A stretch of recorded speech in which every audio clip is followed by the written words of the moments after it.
রমজান মাসে আল্লাহ আমাদের সকলের গুনাহ খাতা মাফ করে দিক। আমরা সকলেই মন খুলে বলেন তো চাই কি চাই না?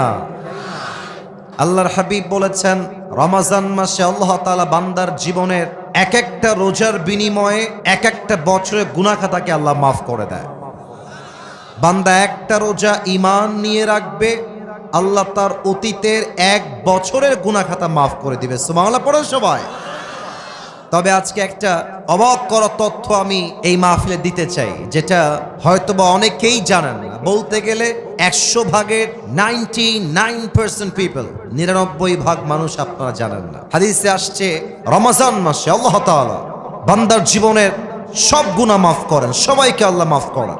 তবে তাকে আল্লাহ তাআলা মাফ করেন না যেই বান্দা রোজা রেখেও আব্বা আম্মার সঙ্গে খারাপ ব্যবহার করে, তার কোনো ক্ষমা নাই। যে রোজাও রাখে মায়ের সঙ্গে বদমেজাজ নিয়ে কথা বলে, যে রোজা রাখে বাবার সঙ্গে বদমেজাজ নিয়ে কথা বলে, আল্লাহর হাবিব বলেছেন আল্লাহ তার রোজাও কবুল করবেন না, রোজার মাস তাকে মাফও করবেন না। দেখেন কোরআন কি বলছে। আল্লাহ তাআলা বলেন وَقَضَى رَبُّكَ أَلَّا تَعْبُدُوا إِلَّا إِيَّاهُ وَبِالْوَالِدَيْنِ إِحْسَانًا إِمَّا يَبْلُغَنَّ عِندَكَ الْكِبَرَ أَحَدُهُمَا أَوْ كِلَاهُمَا فَلَا تَقُل لَّهُمَا أُفٍّ وَلَا تَنْهَرْهُمَا وَقُل لَّهُمَا قَوْلًا كَرِيمًا الله أكبر. Your Lord has decreed in this ayah, or you believed, you will worship no one except Him. Allah Ta'ala বলছেন তোমার সেজদা কোনো মাজারের সামনে নয়, কোনো বাবার সামনে নয়, কোনো পীরের সামনে নয়। তোমার সেজদা হবে এক সত্তার জন্য। বলেন সবাই তিনি কে? ফার্স্ট মেসেজ ইন দিস আয়াহ। সেকেন্ড মেসেজটা হচ্ছে ওয়াবিল ওয়ালিদাইনি ইহসানা, you have to be good to your parents. If on or both of them reached old age with you, do not repel them. আল্লাহ বলছে বান্দা আব্বা আম্মার সঙ্গে সদ্ব্যবহার করো। বাবা এবং মা উভয়ের মাঝে কেউ যদি বৃদ্ধ হয়ে যায় বা বৃদ্ধা হয়ে যায়, বা উভয়ে যদি বৃদ্ধা হয়ে যায়, do not repel them. বেয়াদবি করো না, বিরক্ত হয়ে একটা উফ শব্দ উচ্চারণ করো না। وَقُلْ لَهُمَا قَوْلًا كَرِيمًا. Speak to them with a noble words.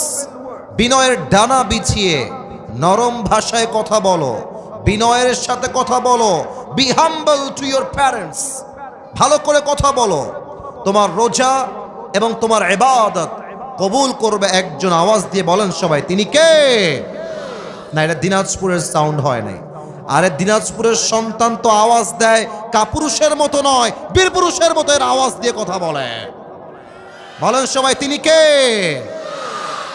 অতএব অনেক যুবক আজকের মাহফিলে এসেছো, অনেক যুবক বাপ মাকে মাইনাস করে ফেলো জাস্ট একটা গার্লফ্রেন্ডের পাল্লায় পড়ে। গার্লফ্রেন্ড যাবে আসবে, মাথায় রাখবা গার্লফ্রেন্ড তোমার আপন নয়। তোমার বউ তোমার খুব বেশি একটা আপন মাঝে মাঝে নয়, বরং তোমার সবচেয়ে কাছের আপন মানুষও তোমার মা এবং তোমার বাবা। ঠিক কিনা বলো? বিপদে পড়লে বোঝা যায়, বিপদে পড়লে বোঝা যায় বাপ মায়ের মতো আপন দুনিয়াতে আর সেকেন্ড কেউ হতে পারে না। ঠিক কিনা বলে? অতএব আমি মনে করি আমার যেই মা আমাকে 10 মাস 10 দিন গর্ভে ধারণ করেছেন, আমাকে পালন করেছেন, এমন মায়ের সঙ্গে যেই সন্তান খারাপ ব্যবহার করবে, সেই সন্তান কখনো সুসন্তান হতে পারে না, সে কুলাঙ্গার সন্তান হতে পারে। ঠিক কিনা বলে? যে মায়া মায় গর্ভে ধরে মায়ার জালে বন্দি রেখে করেছে পালন, হে প্রভু তুমিও তারে তোমার আরশ ছায়া নিরে করিও লালন, মাকে করিও লালন। পড়েন সবাই আমিন। তাহলে 1 number, don't misbehave with your parents. যারা যারা আব্বা আম্মার সঙ্গে খারাপ ব্যবহার করেছো, এদিকে তাকাও সবাই, এদিকে তাকাও, দাঁড়িয়ে থাকার এদিকে তাকাও। আজকে আব্বা আম্মার কাছে গিয়ে সবাই মাফ চেয়ে নেবেন, আমিও মাফ চেয়ে নেব যে মা অনেক অন্যায় হয়ে গেছে, ভুল বুঝে তোমাকে অন্যায় করে ফেলেছি, বাজে কথা বলে ফেলেছি, সামনে রমাজান আসছে, মা ও আব্বা তুমি আমারে মাফ করে দাও। বলেন সবাই আমিন। এক নাম্বার, আব্বা আম্মার সাথে খারাপ ব্যবহার করা যাবে না। দুই নাম্বার, যে ব্যক্তির রোজা আল্লাহ তাআলা কবুল করেন না এবং তাকে আল্লাহ তাআলা মাফ করেন না, সে হচ্ছে মুদমিনু খামরিন, যে নেশাখোর, যে মদ খায়। আমি যদি স্টেজ থেকে এখন নেমে যাই, কয়েকজনের পকেটে আমি হাত দেই, অনেকের পকেট থেকে এখন একটা বিড়ির প্যাকেট বের হবে, এখনই বের হবে। আবার মাহফিল শেষ করে যাওয়ার সময় এপার দিয়ে যাবে, বিড়ি টানতে টানতে বাসায় যাবে। হাদিস শোনেন,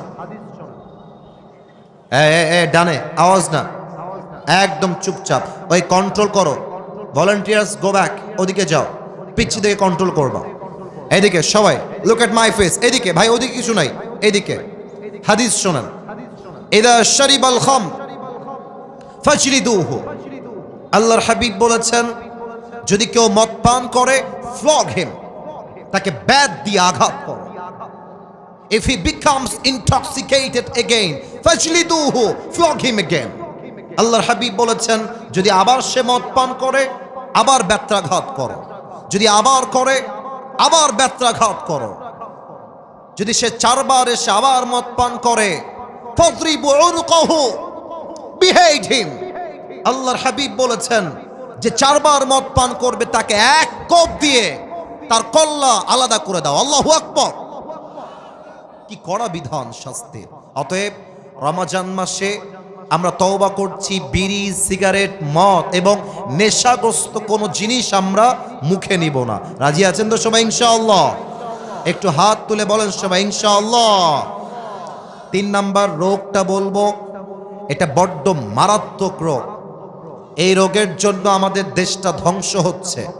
এই রোগটা হলো হিংসার রোগ। ভাই তার ভাইকে সহ্য করতে পারে না। আমি ভাইয়ের কথা কি বলবো, বাংলাদেশে এক হুজুর আর এক হুজুরকে সহ্য করতে পারে না, ঠিক কিনা বলে? সারাদিন গীবত, বদনাম, সোশ্যাল মিডিয়ায় ঢুকলেই এক হুজুর আর এক হুজুরকে দেখতে পারে না। আসুন আমরা জেনে নেই হাদিস কি বলছে।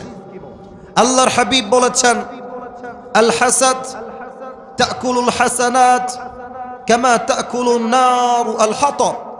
হিংসা মানুষের আমলকে এমন ভাবে জ্বালিয়ে দেয়, পুড়িয়ে দেয়, যেমন ভাবে আগুন কাঠকে পুড়িয়ে দেয়।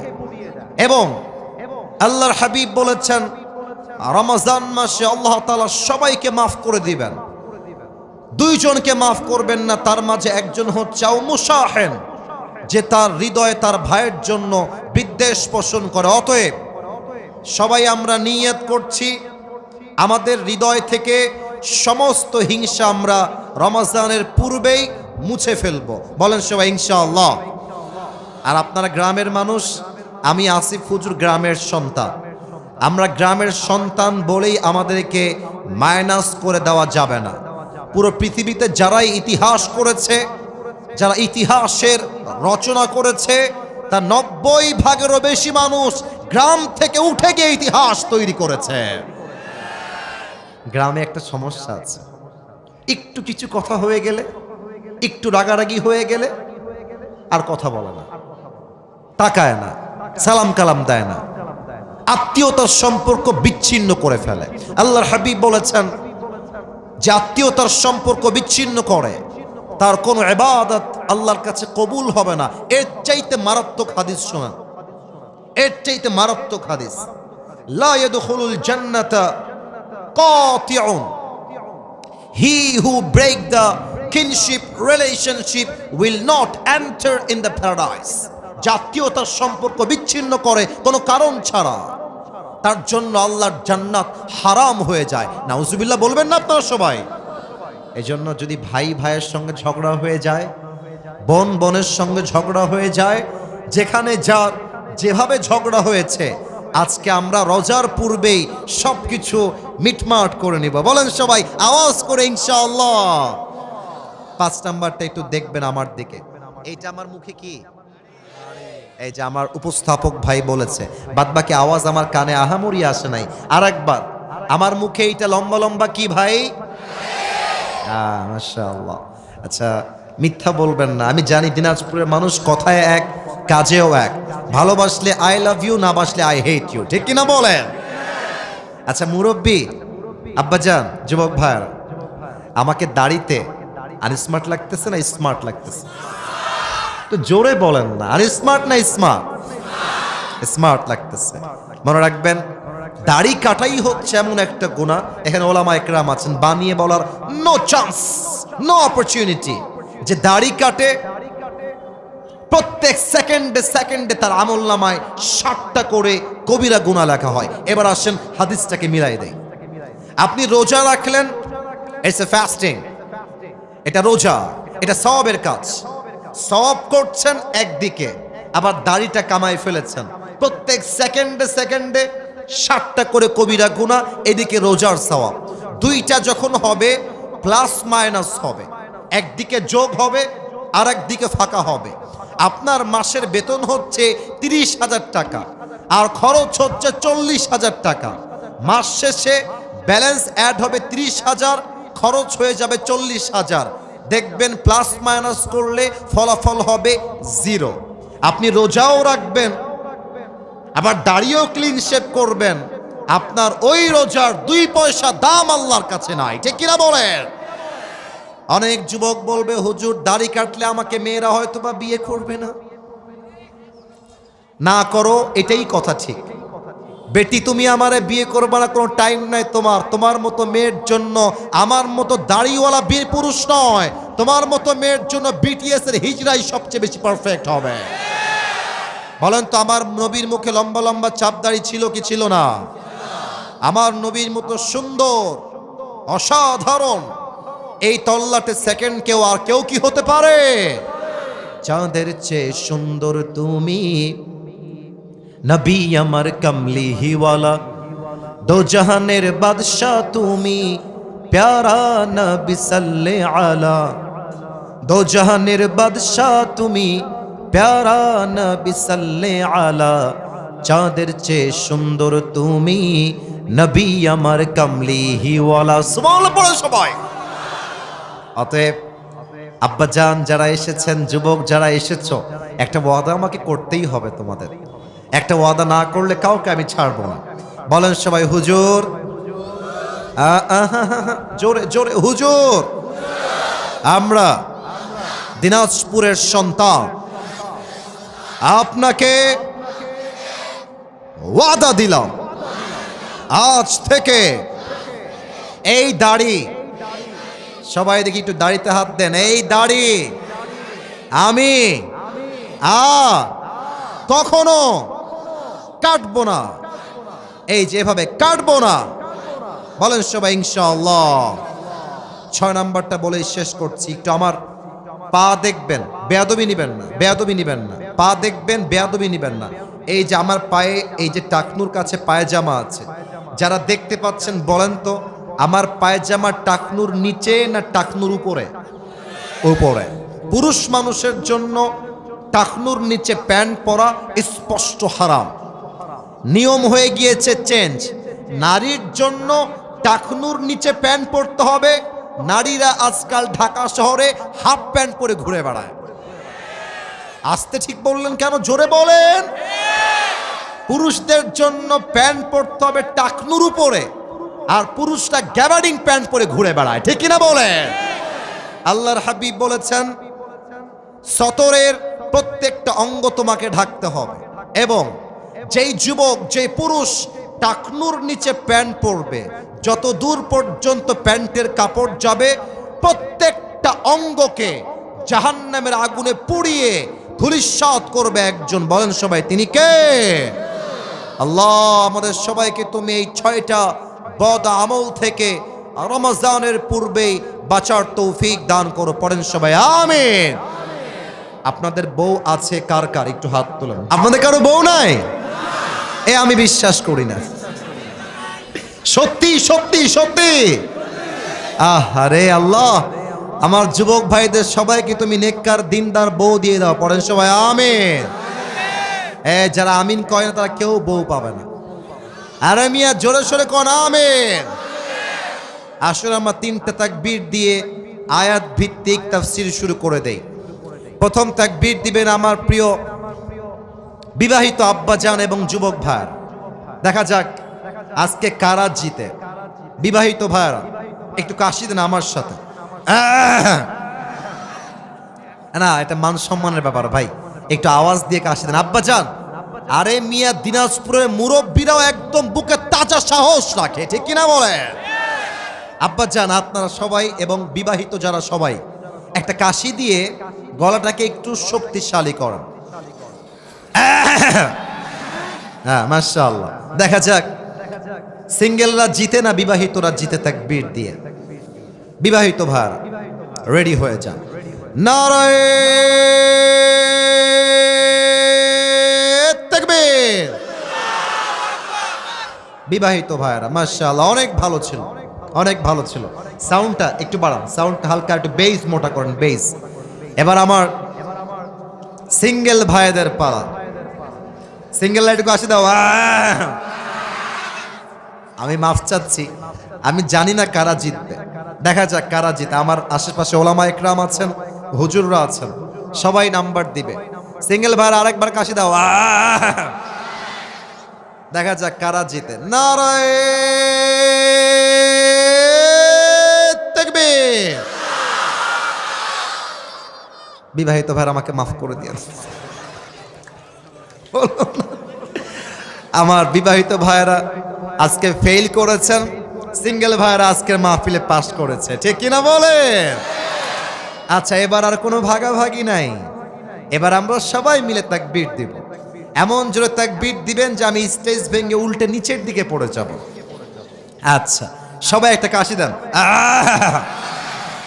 নারায়ে তাকবীর। আল কোরআনের আলো, আল হাদিসের আলো, কোরআন হাদিস যেখানে, আলেম ওলামা যেখানে, দিনাজপুরবাসী যেখানে, ওয়াল্লাহি আপনাদের স্লোগানের সাউন্ড প্রমাণ করেছে আমার সামনে একটাও বিড়ালের বাচ্চা নয়, সব সিংহের বাচ্চাগুলো আমার সামনে বসে আছে, দাঁড়িয়ে আছে, ঠিক কিনা? আল্লাহ স্লোগানকে কবুল করুক, পড়েন সবাই আমিন। আমি কোরআন থেকে একটি আয়াত তেলাওয়াত করেছি। সেই আয়াত নিয়ে আমি মাগরিবের আজান পর্যন্ত as much as I can আমার জায়গা থেকে আমি সর্বোচ্চ চেষ্টা করব কিছু তাফসীর পেশ করার জন্য। আমি যে আয়াত তেলাওয়াত করেছি, আয়াতটি আমি আবার রিপিট করার চেষ্টা করছি। আউযু বিল্লাহি মিনাশ শাইতানির রাজীম। বিসমিল্লাহির রহমানির রহিম। يا أيها الذين آمنوا كتب عليكم الصيام كما كتب على الذين من قبلكم لعلكم تتقون. الله أكبر. Allah says in this ayah, O you believed, O you who believed, the fasting, it has been made obligatory upon all the believers, all the Muslims. Allah Ta'ala বলছেন রমজানের প্রত্যেকটা রোজাকে আমি আল্লাহ তাআলা ইমানদারদের জন্য ফরজ করে দিয়েছি, as it was before, যেমন এটা আগেও ফরজ ছিল। এবং এটা ফরজ করার মূল উদ্দেশ্য কি আল্লাহ তাআলা বলছেন, লাআল্লাকুম তাত্তাকুন, যাতে করে তোমরা আল্লাহর ভয় অর্জন করতে পারো। আল্লাহ বলছে, বান্দা, রোজা ফরজ করার সবচেয়ে বড় মেইন পারপাস, সবচেয়ে মেইন উদ্দেশ্য হচ্ছে যাতে করে তোমরা আল্লাহর ভয় অর্জন করতে পারো। আল্লাহর ভয়, এটাকে আরবিক ভাষায় বলা হয় তাকওয়া। আমরা আজকে জানবো রমজানের মেইন উদ্দেশ্য কি এবং সে উদ্দেশ্য অর্জন হবে কেমনে এবং এই আয়াতের কি ব্যাখ্যা হতে পারে। পুরো সময় জুড়ে আমরা এই আয়াত থেকে তাফসীর শুনবো। আসুন আমরা তাফসীরে ফিরে যাই। আচ্ছা বলেন তো, রমজানের রোজা এটা কি সুন্নত, ওয়াজিব না ফরজ? আওয়াজটা কমে গেলে তো হবে না। সুন্নত, ওয়াজিব, নফল না ফরজ? ফরজ। তবে অনেকে আপনারা জানেন না যে আগে কিন্তু রোজা এই সিস্টেমে ছিল না। কোন উম্মতের উপরে ছিল 3টা রোজা, কারো উপরে ছিল 10টা রোজা। আমাদের কাছে সিস্টেম হচ্ছে না খেয়ে থাকা। তবে আগে এমনও বিধান ছিল যে রোজা মানে না খেয়ে থাকা নয়, রোজা মানে কথা না বলা। যেমন মারিয়াম আলাইহিস সালাতু ওয়াস সালাম বলেছিলেন, ইন্নী নাযারতু লির-রহমানি সাওমা ফালান উকাল্লিমাল ইয়াওমা ইনসিয়্যা। উনি বলছেন, আমি আল্লাহর নামে রোজা রেখেছি, মান্নত করেছি, অতএব আজকে আমি কারোর সাথে কোনো কথা বলবো না। তখনকার সময়ে কথা না বলাই ছিল একটা রোজা। এখন রমজানের রোজা হচ্ছে একটা ফরজ প্রভিশন, ফরজ বিধান। আল্লাহ বলছে প্রত্যেকটা রোজার বিনিময়ে তোমাকে একটা গুণ অর্জন করতে হবে, গুণটার নাম হলো তাকওয়া। আচ্ছা, তাকওয়া মানে কি? ব্যাখ্যা শুনবেন। আপনাদের ওই যে পেছনে আমি দেখতে পাচ্ছি অনেক জঙ্গল আছে, এই যে এদিকে আমার দিকে তাকান। ওদিকে যখন আসলাম, চতুর্পাশে গাছ গাছালি সবুজ শ্যামল দিয়ে ঘেরা। আচ্ছা, দিনাজপুরের বিরলের ভার, আপনি যদি একটা জঙ্গলে যান, মনে করেন আফ্রিকার জঙ্গল মনে করেন, অথবা ভাবেন আমাদের খুলনার সাতক্ষীরার সুন্দরবন। সুন্দরবনের নাম তো শুনছেন সবাই আপনারা নাকি? কথা কনা শুনছেন তো সবাই আপনারা নাকি? আচ্ছা, সুন্দরবনে আপনি হাঁটতেছেন রাস্তা দিয়ে। আচ্ছা বলেন তো, বুঝে থাকলে রাস্তায় কি শুধু রাস্তাই থাকে, না বাগানের রাস্তায় কাটাও থাকে? কাটাও থাকে, সাপ থাকে, বিচ্ছু থাকে, অনেক কিছুই থাকে। আপনি যখন বাগান দিয়ে হাঁটবেন, জঙ্গল দিয়ে হাঁটবেন, আপনি খুব সাবধানে হাঁটবেন। কেমন করে হাঁটবেন? আপনি জুতা পরবেন, হাতে একটা লাঠি রাখবেন, যেন সাপ অ্যাটাক করলে আপনি অ্যাটাককে ডিফেন্স করতে পারেন। এটাই হচ্ছে তাকওয়া। হাদিস থেকে বলছি, উবাই ইবনে কাব রাদিয়াল্লাহু তাআলা আনহু কে ওমর ফারুক রাদিয়াল্লাহু তাআলা আনহু ডাক দিয়ে বললেন, হে উবাই ইবনে কাব, মা তারিফুত তাকওয়া? হে উবাই, আমাকে একটু বলো তো তাকওয়া কাকে বলে? উনি বললেন, ইয়া আমিরুল মুসলিমিন, আপনি কি কখনো কাঁটাযুক্ত রাস্তায় হেঁটেছেন? বলছি, ইয়েস, আমি হেঁটেছি। কেমনে হেঁটেছেন? বলছেন, আমি জুতা পরেছি, বুটের জুতা, যাতে কাঁটা আমার ভেতরে ঢুকে না যায়। হাতে আমি লাঠি রেখেছি, যাতে সাপ বিচ্ছু অ্যাটাক করলে আমি ডিফেন্স করতে পারি।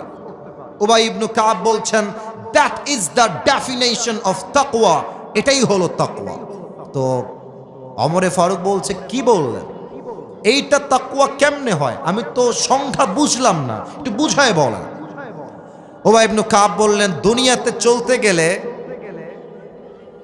একদিকে আছে হালাল, আমার কথা বুঝে থাকলে উত্তর দেন, একদিকে আছে, সবাইকে বলতে হবে, একজনও মাইনাস হওয়া যাবে না, একদিকে আছে, আর একদিকে আছে হারাম। বলেন সবাই, একদিকে হালাল আর একদিকে। আপনি যদি মুসলমান হন, আমি আপনাকে 2টা অপশন দিচ্ছি। এক, আমি তোমাকে একটা সরকারি চাকরি দিব, যেই সরকারি চাকরির বেতন হবে মাস শেষে 70,000 টাকা, ফর এন এক্সাম্পল, উদাহরণ হিসেবে। আর তোমাকে এই চাকরি করার জন্য প্রথমেই 10 লাখ টাকা ঘুষ হিসেবে দেওয়া লাগবে। আর সেকেন্ড অপশন হলো কোনো চাকরি নয়, তোমাকে দিনাজপুর শহরে একটা ভ্যানের মধ্যে করে মুড়ি বিক্রি করতে হবে, যেখানে কোনো ঘুষ নাই, পুরোটাই হালাল। আপনি যদি মুসলমান ঘরের সন্তান হয়ে থাকেন, আপনি বলবেন, যেই চাকরি করতে আমাকে ঘুষ দেওয়া লাগে, ওই চাকরির মুখে আমি লাথি মারি। আমি ভ্যান চালায় খাবো, জমিতে আমি চাষ করে খাবো, আমি কৃষক হয়ে থাকবো, আমি ঝালমুখ মুড়ি বিক্রি করে খাবো, আমি মানুষের জমিনে খেটে খাবো, তবু আল্লাহর জমিনে বেঁচে থাকতে হারামের একটা পয়সা আমি গ্রহণ করতে পারবো না। ঠিক কিনা বলেন? দিস ইজ তাকওয়া। হারামকে অ্যাভয়েড করবেন, হালালকে অ্যাকসেপ্ট করবেন, আপনি মুত্তাকি হয়ে যাবেন। নাম্বার 1। নাম্বার 2, আচ্ছা এখন বাজে মনে করেন রাত 12টা। এই জাস্ট মনে করেন, যদি এখন রাত 12টা বাজে, আশেপাশে কি আলো থাকবে না অন্ধকার হয়ে যাবে? আসতে না, আরো জোরে, আলো না অন্ধকার? কালকে দেখলাম প্রচুর কুয়াশা, অনেক কুয়াশা রাস্তায়। আচ্ছা বলেন তো প্রিয় ভাইরা, কুয়াশার মাঝে গাড়ি আমরা চালাই, আমি নিজেও গাড়িতে বসি, আমার তো প্রোগ্রাম থাকে পুরো বাংলাদেশে। আমি খুব খেয়াল করেছি কুয়াশার ভেতরে আমার ড্রাইভার বসে এই দিকে, আর আমি ড্রাইভারের পেছনে বসি না, আমি বসি এই পাশে। আমার কথা কি বোঝা যায় নাকি যায় না?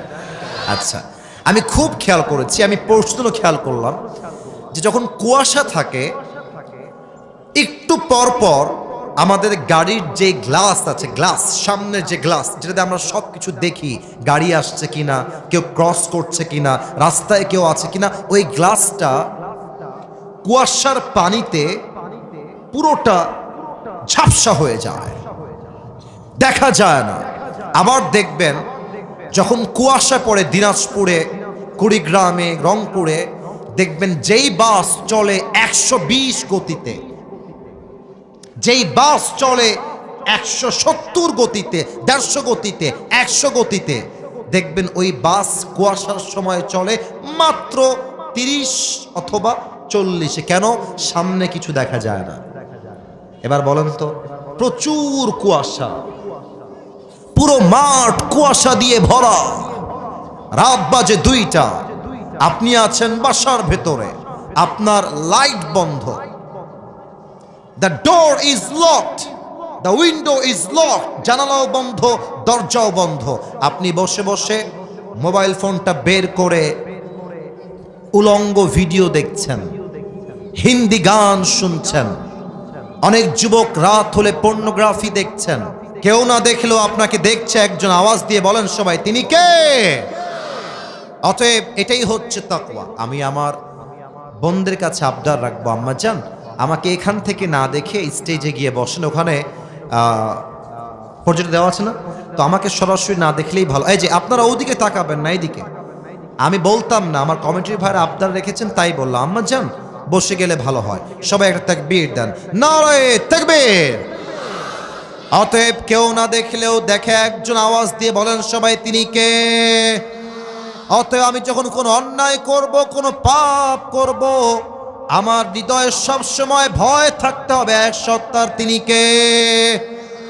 যাদের হৃদয়ে আছে আল্লাহর ভয়, তারা কভু পথ ভুলে যায় না। আল্লাহর প্রেম ছাড়া এই দুনিয়ায় কারো কাছে কোনো কিছু চায় না, ঠিক কিনা বলে? রাতের আধারে যারা সিজদাতে রয়, দু চোখের অশ্রুতে নদী যেন বয়, ছলনার হাত ছানি যতই আসুক, ছলনার হাত ছানি যতই আসুক, পেছনে ফিরেও সে তাকায় না। যাদের হৃদয়ে আছে আল্লাহর ভয়, তারা কভু পথ ভুলে যায় না। আল্লাহর প্রেম ছাড়া এই দুনিয়ায় কারো কাছে কোনো কিছু চায় না, ঠিক কিনা বলেন? এবার আসুন কিছু ঘটনা শেয়ার করি হাদিস থেকে। আচ্ছা, আমরা যেই দেশে এখন বসবাস করছি, দেশটা কি পরাধীন না স্বাধীন? ভয় পাচ্ছেন? ভয় পাচ্ছেন কেন? পরাধীন না স্বাধীন? আরে ভাই, আগে আমরা কথা বলতে পারতাম না তো? আমাদেরকে লিস্ট দেওয়া হতো যে হুজুর ওই বিষয়ে কথা বলতে হবে, মাটির নিচের ওয়াজ করতে হবে, মাটির উপরের দুর্নীতি নিয়ে কথা বলা যাবে না। আমি এখন একটা কথা বলছি সবাইকে, আগে আমরা দিন কায়েমের কথা বললে, আল্লাহর জমিনে আল্লাহর রাজ কায়েমের কথা বললে আমাদের গালি দেওয়া হতো রাজাকার, জঙ্গিবাদ আর মৌলবাদ বলে। আর আমি নিজে দেখেছি তাফসীর মাহফিলে হুজুর স্টেজের চেয়ারে বসে ওয়াজ করছেন, আর কিছু পাতি নেতা এসে একটা বাড়ি মারতো মাইকে এসে, মাইক কেড়ে স্টেজ থেকে বক্তায় গ্রেফতার করত। যদি কোনো বাপের বেটা আজকে থাকেন, আমাকে বাধা দিবেন এই বিরলের মাটিতে, ওয়েলকাম। আসেন, আপনার পিঠের চামড়া যুবকরা একটাও বাকি রাখবেন আজকের মাহফিলে। আমাদের কথা একটা, আমরা স্বৈরাচারের দেশ দেখেছি, আমরা জুলুমের দেশ দেখেছি, আমরা আগামীতে এই দেশ আর দেখতে চাই না। আগামীর দেশ হবে ইসলামের বাংলাদেশ, কোরআনের বাংলাদেশ। হাত তুলে বলেন সবাই ঠিক কিনা? আসুন আমরা আপনাদেরকে বুঝাই বলি, আল্লাহর রাষ্ট্র চালাইতে হলে তাকওয়ার কত প্রয়োজন আছে। প্রশ্ন করছি সবাইকে, দেখা যাক উত্তর করতে পারেন কিনা, দেখা যাক। বলেন তো ইসলামের মোট খলিফা কয়জন? বলেন সবাই, আমার হাত দেখে কয়জন?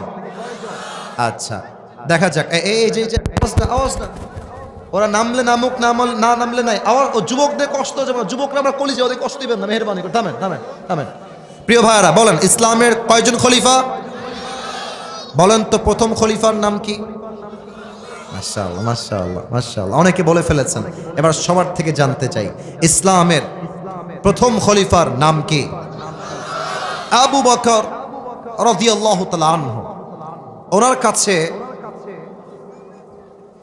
আমাদের দেশে যিনি প্রধানমন্ত্রী ছিলেন 5 আগস্টের আগে, নাম কি ছিল? আপনারা কেন বলেন নাম কি ছিল? শেখ হাসিনা। আমি কোনো রাজনৈতিক আলাপ করবার জন্য মাহফিল আসি না, আমি আগেই বলে দিচ্ছি। আপনারা আমাকে কোনো রাজনৈতিক দলের লোক মনে করবেন না। দেখেন, ওনার কাছে যদি ওনার সন্তান এসে বলে যে আমার একটা ব্র্যান্ডেড জামা লাগবে, তখনকার কথা, 5 আগস্টের পূর্বের কথা, উনি যদি বলেন যে তোমাকে ব্র্যান্ডেড জামা কিনে দিব, আমার কাছে সেই টাকা নাই, এটা বাংলার একটা ছোট্ট বাচ্চা বিশ্বাস করতে রাজি হবে না, ঠিক কিনা বলেন? তারা তো আমাদের দেশ থেকে 1 কোটি নয়, 2 কোটি নয়, কয়েকশো কোটি টাকা, লক্ষ কোটি টাকা দেশ থেকে বিদেশের মাটিতে পাচার করে দিয়েছে, চুরি করে, ঠিক কিনা বলেন? আবু বকরের কাছে তার সন্তান আসছে এবং তার মা আসছে, অর্থাৎ সন্তানের মা এসে বলছে, ইয়া আবু বকর, সন্তানের পক্ষ থেকে ছোট্ট একটা আবদার আছে আমাদের কাছে। কি আবদার বলো? তো বলছে, আপনার সন্তানরা আরবের সবচেয়ে দামি খাবার সারিদ খেতে চায়।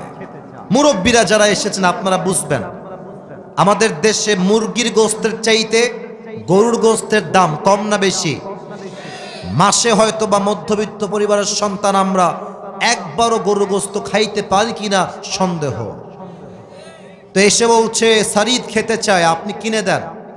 একজন রাষ্ট্রের প্রধানমন্ত্রী তিনি বলছেন, আমি যে আমার সন্তানদেরকে সারিদ কিনে খাওয়াবো, ওই টাকা আমার কাছে নাই, তোমরা আমাকে মাফ করে দাও, যাও। একজন প্রধানমন্ত্রী কি বলছেন? সারিদ কিনবো, আমার কাছে টাকা নাই। এবার আবু বকর রাদিয়াল্লাহু তাআলা আনহু এই কথা বলে বাড়ির থেকে বের হয়ে গিয়েছেন। দীর্ঘ 3 থেকে 4 মাস পরের কথা, আবু বকর রাদিয়াল্লাহু তাআলা আনহু একবার বাসায় ঢুকেছেন। বাসায় ঢুকেই দেখছেন তার বউয়ের হাতে ছোট্ট একটা প্লেট রাখা। বলছে, প্লেটে কি ঢাকা? দেখি খুলো তো প্লেটটা। প্লেট খুলেই দেখছে প্লেটে কয়েকটা সারিদের টুকরা রাখা আছে। এবার আবু বকর বলছে, সারিদ তোমরা পেলে কই থেকে? আমি তো সারিদ ক্রয় করি নাই তোমাদের জন্য, আসলো কই থেকে? আবু বকরের বউ বলছে, ইয়া খলিফাতুল মুসলিমিন, আপনি যে আমাকে প্রত্যেক মাসে কিছু হাত খরচের টাকা দেন, প্রত্যেক মাসের টাকা বাঁচিয়ে বাঁচিয়ে বাঁচিয়ে বাঁচিয়ে কয়েক মাসে যা জমা হয়েছে, সেই টাকাগুলো জমিয়ে আমি আমার সন্তানের আবদার পূরণ করবার জন্য কয়েক টুকরা সারিদ ক্রয় করেছি, এটা হালাল, টেক ইট, নেন, একটু খান, এটা আপনার জন্য হাদিয়া। আবু বকর নিয়েছেন, সারিদগুলো খেয়েছেন, খেয়ে সোজা সংসদ ভবনে চলে গিয়েছেন। রাষ্ট্রের প্রধান দায়িত্বশীল এমপি, মন্ত্রী, মেয়র, পুলিশ সবাইকে ডেকে বিশাল লম্বা একটা সভা করেছেন।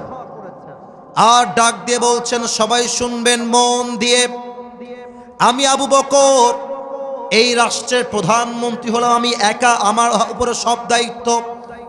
আপনারা আমাকে প্রত্যেক মাসে যেই বেতন দান করেন এই বেতনটা আজ থেকে কমায় দেন, যা ছিল কমায় দেন। তো একজন বলছে, আবু বকর কমাবেন কেন? বেতন তো আরো বাড়বে দিন দিন, কমাবেন কেন? আবু বকর ডাক দিয়ে বলছে, শোনো, আমার প্রত্যেক মাসের বেতন থেকে টাকা বাঁচিয়ে আমার বউ আমার জন্য, সন্তানের জন্য শাড়ি ক্রয় করেছে।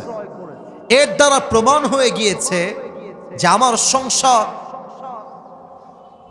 এর চাইতে কম টাকায় চলবে। তোমরা কমিয়ে দাও, যদি না কমাও কিয়ামতের দিন আমাকে এটার জন্য পাকড়াও করবে। একজন আওয়াজ দিয়ে বলেন সবাই, তিনি কে? জাস্ট কয়েকটা টাকা বেতন কমিয়ে দিয়েছেন। এমন ভয় যদি আমার রাষ্ট্রের প্রত্যেকটা দায়িত্বশীল ব্যক্তিবর্গের মাঝে ঢুকে যায়, আগামীর বাংলাদেশ দুর্নীতিমুক্ত বাংলাদেশ হয়ে যাবে। ঠিক কিনা বলেন? এটা হচ্ছে আল্লাহর ভয়। আচ্ছা, আপনারা একজন ব্যক্তির নাম বলছি, দেখেন তো আপনারা সবাই চেনেন কিনা। পাকিস্তানের একজন টপ ফেমাস স্কলার, তার নাম হলো মাওলানা তারিক জামিল। নাম শুনেছেন? আপনারা শুনেছেন, মাশাআল্লাহ। যুবকরা তোমরা দেখেছো, দেখবা ফেসবুকে ওনার ওয়াজ আসে। ওনার বাসা হচ্ছে পাকিস্তানে। দেখবা অলওয়েজ সাদা পাঞ্জাবি পরে, অলওয়েজ সাদা পাগড়ি, সাদা পায়জামা। তো আমি সেই দিন তাকওয়াকে নিয়ে স্টাডি করছিলাম, রিসার্চ করছিলাম যে তাকওয়া আসলে ইসলামে কাকে বলা হয়। তো আমার হঠাৎ করে আমার সামনে একটা, যা সত্য তাই বলবো, বানিয়ে বলার কোনো চান্স নাই, মিডিয়া আমার কথাগুলো রেকর্ড করছে, একটা ছোট্ট বক্তব্য আমার সামনে আসলো। যে বক্তব্যের টাইটেল ছিল এরকম উর্দুতে, আল্লাহ কা ডর বন্দে কে দিল মে कैसा होना चाहिए। আল্লাহর ভয় বান্দার অন্তরে কেমন থাকবে, আজীব এক ওয়াকিয়া, অবাক করা একটা ঘটনা। আমি ওপেন করলাম।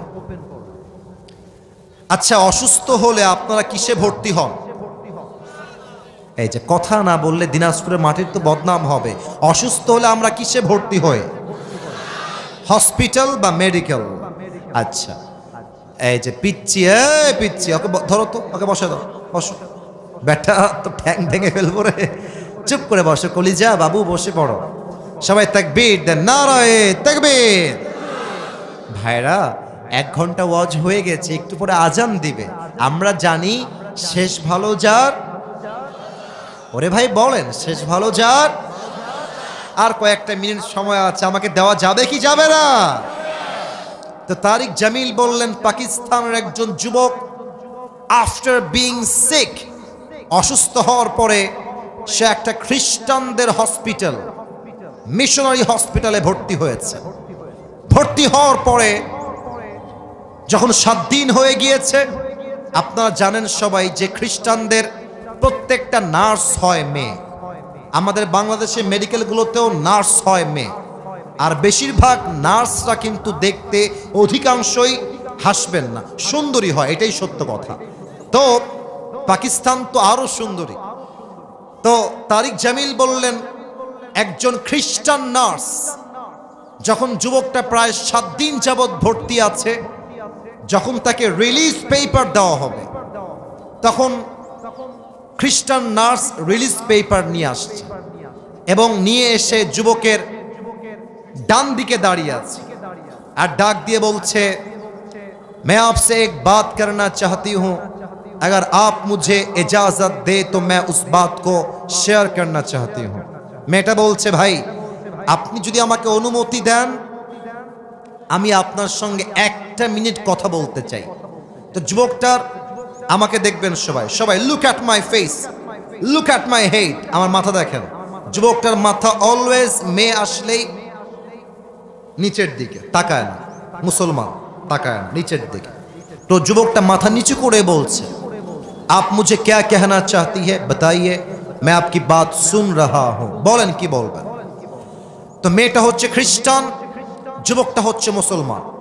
মেয়েটা সোজা যুবককে ডাক দিয়ে বলছে, मैं आपसे शादी करना चाहती हूं, আমি আপনাকে বিয়ে করতে চাই। এটা কিন্তু হাসির কথা নয়, মূল মেসেজ একটু পরে পাবেন, আগে বোঝেন। যখন খ্রিস্টান মেয়ে বলছে আমি আপনাকে বিয়ে করতে চাই, যুবকের মাথার টনক নড়ে গেছে। আরে আমি হলাম মুসলমান, সে হলো খ্রিস্টান, সে আমাকে কোন বিবেকে বিয়ে করতে চায়?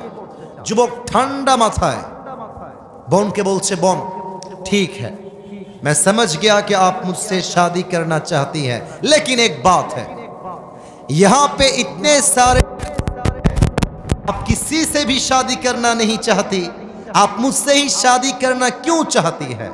अरे বোন, ছেলের তো অভাব নাই, কত পেশেন্ট, কত যুবক, কত ডাক্তার এই মেডিকেলে বসে আছে, সবাইকে বাদ দিয়ে आप मुझे ही क्यों शादी करना चाहती है, আপনি আমাকে কেন বিয়ে করবেন? তো তারিক জামিল বললেন, যুবকের প্রশ্নের পরে নারীটা ডাক দিয়ে বলছে, मैं आपसे शादी करना चाहती हूं, इसका एक बहुत बड़ा रीजन है मेरे पास, একটা বিশেষ কারণে আমি আপনাকে বিয়ে করতে চাই। বলছে বলেন কি কারণ, আমি শুনতে চাই। মেয়েটা বলল, এখানে যত নার্স আছে সমস্ত নার্সের মাঝে সবাই জানে I am the most beautiful lady, আমার মতো সুন্দরী নার্স এই পুরো মেডিকেলে সেকেন্ড আর কেউ নাই। আমি যখনই পেশেন্টদের রুমে যাই চেক আপ করার জন্য, টেস্ট করার জন্য, দেখার জন্য, আমি যখনই রুমে এন্ট্রি নেই, हर कोई मुझे ऐसे ऐसे ऐसे ऐसे घूम के देखता है कि कौन आया है। সব যুবক আমার দিকে তাকায় থাকে ফেল ফেল করে, সবাই আমার রূপের প্রশংসা করে। বাট তুমি এমন একজন যুবক, আজ 7 দিন যাবত তুমি আমার এই ওয়ার্ডে ভর্তি আছো, আমি এতবার আসলাম, এতবার গেলাম, এতবার আসলাম, এতবার গেলাম, तुमने एक मर्तबा भी मुझे आंख उठा के नहीं देखा, আমার দিকে তুমি একবারও চোখ তুলে তাকাও নাই। আমি ভাবলাম সবাই তাকায়, এই যুবকটা কেন তাকায় না? আমি জানার জন্য গেলাম একজন ব্যক্তির কাছে, বললাম যে हर कोई मुझे देखता है लेकिन ये मुसलमान लड़का मुझ पर आंख उठा के भी नहीं देखता, इसका वजह क्या है, কারণ কি, আমাকে দেখে না কেন? আমাকে ডাক দিয়ে তিনি বললেন, প্রিয় বোন শোনো, মুসলমান যুবকদের জন্য গায়রে মাহরাম নারীর দিকে তাকিয়ে থাকা হারাম। তো সেই যুবক চাইলে তোমাকে দেখতে পারে, চোখের মজা নিতে পারে, বাট ওই যুবক জানে যখন সে তোমাকে তাকিয়ে দেখে চোখের মজা নিবে, আত্মার মজা নিবে, দেহের মজা নিবে, ওকে কেউ না দেখলেও দেখবে একজন। আওয়াজ দিয়ে বলেন সবাই, তিনি কে? আমি এই কথা শুনে আমি তোমার জন্য পাগল হয়ে গেছি। আমি ভেবেছি জো লড়কা, এই কথা খুব ভালো করে শুনবেন আব্বা জান, যুবক ভাইরা একটু বোঝেন মেয়ে কি বলছে দেখেন। जो लड़का अल्लाह से इतना वफादार हो सकता है, वो लड़का अपनी बीवी से कितना वफादार होगा। আরে যেই যুবকটা আল্লাহকে পরিমাণ ভালোবাসতে পারে, ও তোর বউয়ের জন্য জীবনটাকে বিসর্জন দিয়ে দিবে, ঠিক কিনা বলেন? এই জন্য আমি তোমাকে বিয়ে করতে চাই, তুমি কি রাজি আছো কিনা? এবার যুবকটা বলছে, अगर आप मुझसे शादी करना चाहती है तो एक शर्त है मेरे पास, अगर आप शर्त को कबूल कर ले तो मैं आपसे शादी करूंगा। शर्त আছে একটা, বলেন কি শর্ত? মেয়েটাকে যুবক বলছে, अगर आप कलमा पढ़ के मुसलमान हो जाए तो मैं आपसे शादी करूंगा। মেয়ে বলছে আমি রাজি আছি, নট আ বিগ ডিল। ওলামা একরাম নিয়ে আসেন, আলেম এসেছে, কালেমা পড়িয়েছে, মেয়েটা মুসলমান হয়েছে এবং ওই মেডিকেলে মুসলমান হয়ে দুইজনের সঙ্গে দুজনে বিয়ে হয়ে গিয়েছে। সুবহানাল্লাহ। আমি একটা কথা ওয়াল্লাহি আল্লাহর কসম করে বলছি, বানিয়ে বলি নাই, যা শুনেছি তা বললাম। মেসেজ একটাই, বিয়ের সময় আসলে অনেক মেয়েরা টাকা পয়সা বাদ দিয়ে বুইড়া টাকলার সঙ্গে বিয়ের পিড়িতে বসে যায়। মেয়েদের বোঝা উচিত বিয়ের সময় ছেলের টাকার জরুরি নয়, ভালো চাকরি জরুরি নয়, বিয়ের জন্য সবচেয়ে জরুরি তাকওয়া এবং যুবকের চরিত্র, ঠিক কিনা বলেন? আল্লাহ প্রত্যেকটা মেয়েকে চরিত্রবান যুবক বিয়ে করার তৌফিক দান করুক, পড়েন সবাই আমিন।